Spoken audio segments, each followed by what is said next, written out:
அன்பு நெஞ்சங்களே, இறைவன் நமக்கு தந்த புதிய நாளிலே இறைவனுக்கு நன்றி கூறி இறை வார்த்தையால் நம் வாழ்வை பயனுள்ளதாக மாற்றுவோம்.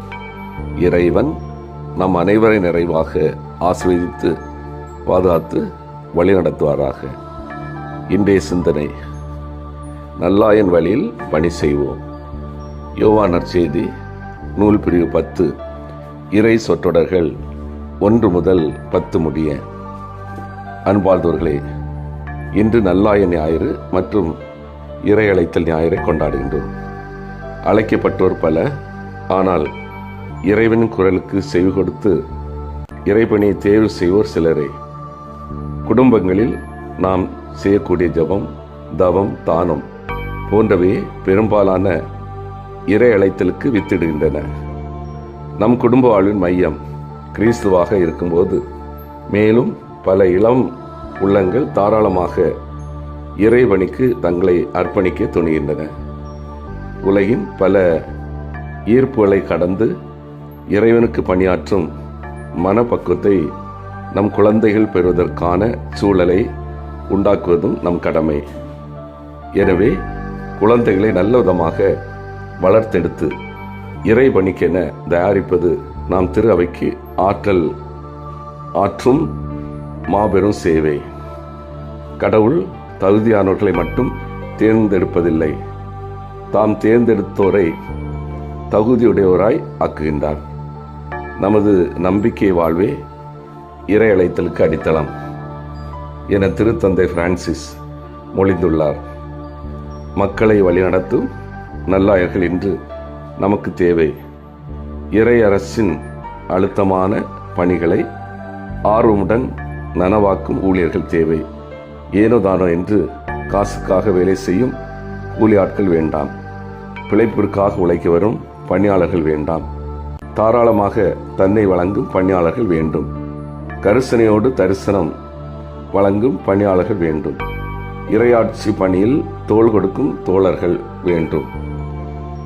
அன்பார்ந்தவர்களே, நல்லாயன் என்ற சொல்லை கேட்டதுமே ஓர் ஆட்டுக்குட்டியை தம் தோள் மீது சுமந்தபடி கனிவோடு நிற்கும் இயேசுவின் உருவமே நம் கண்களில் நிழலாடுகிறது. வரலாற்று அறிஞர்களின் கூற்றுப்படி கிறிஸ்தவ பாரம்பரியத்தில் இயேசுவை குறிக்க பயன்படுத்தப்பட்ட முதல் உருவம் இதுவே ஆகும்.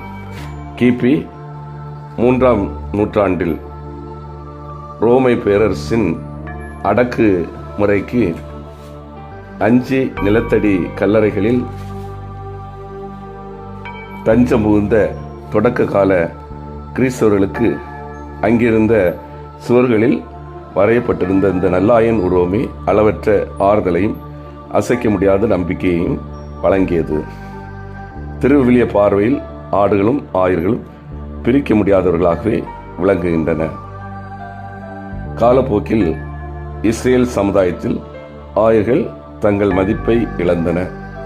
மந்தையை முறையாக மேய்க்காமல் சிதறடித்த அந்த தலைவர்களை கண்டித்த இறைவன், நானே என் மந்தையை தேடி சென்று பேணி காப்பேன் என்று வாக்களித்தார்.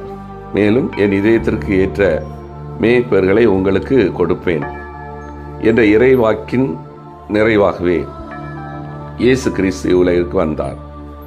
அந்த ஒப்புயர்வற்ற தலை சிறந்த ஆய இயேசுவே என்பதையும் ஒரு நல்லாயனுக்கு இருக்க வேண்டிய முக்கியமான பண்புகளையும் இன்றைய நற்செய்தியில் யோவான் மிக அழகாக படம் பிடித்து காட்டுகின்றார்.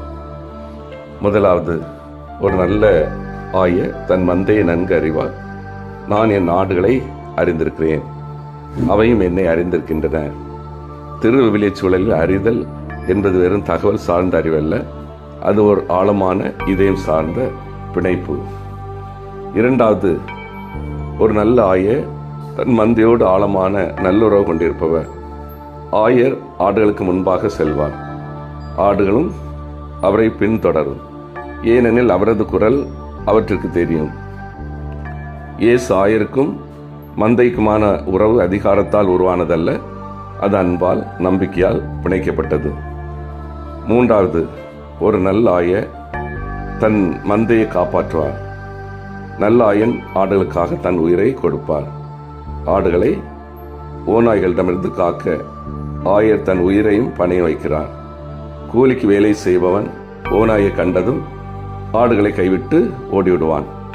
ஆனால் நல்லாயன் தன் ஆடுகளின் பாதுகாப்பிற்காக தன் உயிரையே அரணாக மாற்றுகிறார். இன்றைய உலக தலைவர்களை சற்று உற்று நோக்குவோம். மேலாண்மை திறமையும் இராணுவ பலமும் கொண்ட பல தலைவர்கள் மந்தையை பேணுவதற்கு பதிலாக மந்தையை அழித்துக் கொண்டிருக்கிறார்கள். அதிகாரம் என்பது அடக்கி ஆள்வதற்கல்ல, அரவணைப்பதற்கே. உலகியல் பார்வையில் அதிகாரம் என்பது ஏணின் உச்சியில் ஏறி நின்று மற்றவர்களை கீழே பார்ப்பது. ஆனால் கிறிஸ்து காட்டும் தலைமைத்துவ ஏணி தலைகீழானது. அங்கே அதிகாரம் என்பது மற்றவர்களை அரவணைத்து தூக்கிவிட தகுந்தவாறு குனிந்து தாழ்ந்து இறங்குவதாகும். அதிகாரம் செலுத்துவதை விட மற்றவர்கள் காயங்களுக்கு மருந்தாகும் கனியை நாம் கொண்டிருக்க வேண்டும். இன்றைய மின்னணு மற்றும் சமூக ஊடகங்கள் உலகில் போலி மேய்ப்பர்களின் இரைச்சல் அதிகமாக உள்ளது. நுகர்வு கலாச்சாரம், பொறுப்பு அரசியல், சுயநலம் போன்ற கவர்ச்சிகரமான குரல்கள் நம்மை திசை திருப்புகின்றன. எனவே இறையழைத்த நாளில் நாம் இறைவனுக்காக ஜெயிப்பது என்பது ஒரு கடமை மட்டுமல்ல, அது திரு அவையின் உயிர் நாடி. நம் இல்லங்களில் வளரும் இளைஞர்கள் உலகில் லாபங்களை துறந்து அருள்பணியின் உன்னதத்தை உணர்ந்து இறைவனின் அழைப்பை துணிவுடன் ஏற்க நாம் தூண்டுதலாக இருக்க வேண்டும். சிந்தித்து தியானித்து செயல்படுவோம். நல்லாயன் விரும்பும் நேர்மையான வழியை நான் பின்பற்றுகின்றேனா? நல்லுறவோடு வாழ பிறரை பெயர் சொல்லி மதிப்போடு அழைக்கின்றேனா? இறைவனின் குரலொலிக்கு நான் கீழ்ப்படிந்து ஒவ்வொரு நாளும் நடக்கின்றேனா? மன்றாடுவோமாக. வல்லமை மிக்க இறைவா, நாங்கள் அனைவரும் நல்லாயன் விரும்பும் நேர்மையான வழியை பின்பற்றவும், நல் உறவோடு வாழ பிறரை பெயர் சொல்லி மதிப்போடு அழைக்கவும், இறைவனின் குரலொலிக்கு கீழ்ப்படிந்து ஒவ்வொரு நாள் நடக்கவும் வரம் தாரும். ஆமீன்.